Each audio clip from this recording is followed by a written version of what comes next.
Hey everyone, I'm working to hit 1,000 subscribers and I need your help to get there. If you enjoy this content, please hit that subscribe button right now. You know what's crazy?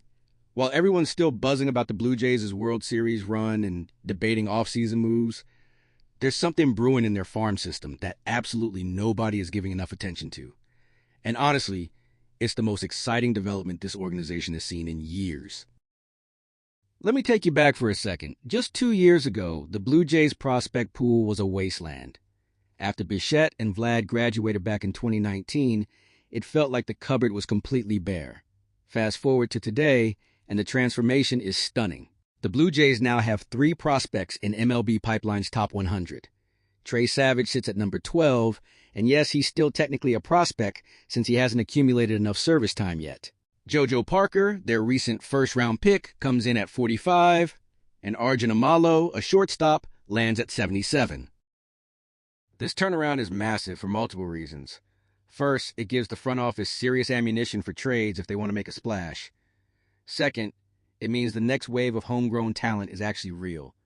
Look at their top 10 right now. You've got Johnny King, Gage Stanifer, and Jurek Panigo with multiple guys showing 2026 ETAs. The pipeline is flowing again, and it's flowing hard. But here's where it gets really interesting.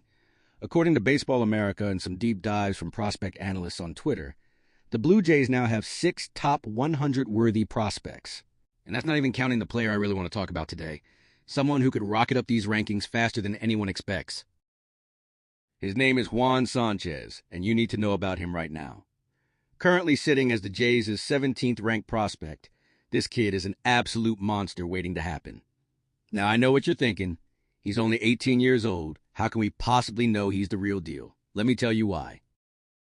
Last season in the Dominican Summer League, Sanchez put up a .341 batting average with a 1,000 OPS across 56 games. To put that in perspective, he was the only player in that entire league with 15 doubles, a WRC plus over 150, and a fly ball percentage above 40%. The advanced metrics back up what the eye test shows. This kid gets the barrel through the zone on time, makes consistent hard contact, and has no problem creating lift. His batted ball profile is already optimized at 18 years old.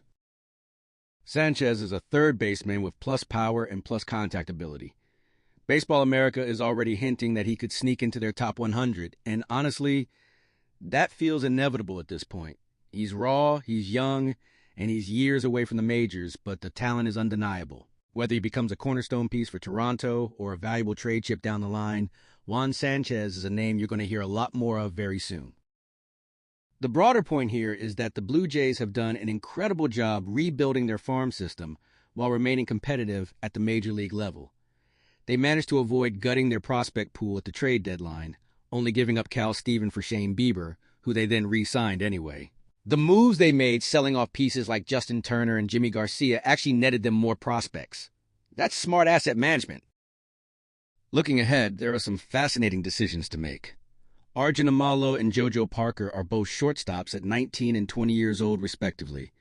Does one of them eventually replace Bichette? Does one move positions? And what about Ricky Tiedemann, who was once their top pitching prospect? He's shown he can throw 98, 99 from the left side. With the starting rotation fairly set, could he become a dominant bullpen weapon? A lefty throwing triple digits out of the pen changes everything. Trey Savage is favored to win Rookie of the Year, and Kazuma Okamoto ranks third in those projections. The young talent is real, it's deep, and it's arriving right on schedule. One last thing that caught my eye recently. When Jose Ramirez signed his extension with Cleveland, it came out that the Guardians were on the verge of trading him to either Toronto or San Diego right before the 2022 season. Can you imagine how different this team would look if that had happened? The entire trajectory changes. They probably don't sign Matt Chapman, and who knows what else shifts from there. But that's the past.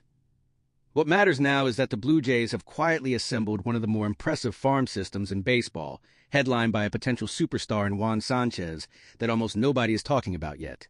Spring training is right around the corner, and with the Major League roster looking strong and the pipeline finally refilled, this organization is set up for sustained success. Keep your eyes on number 17 in their prospect rankings because 18-year-olds who dominate like that don't stay hidden for long.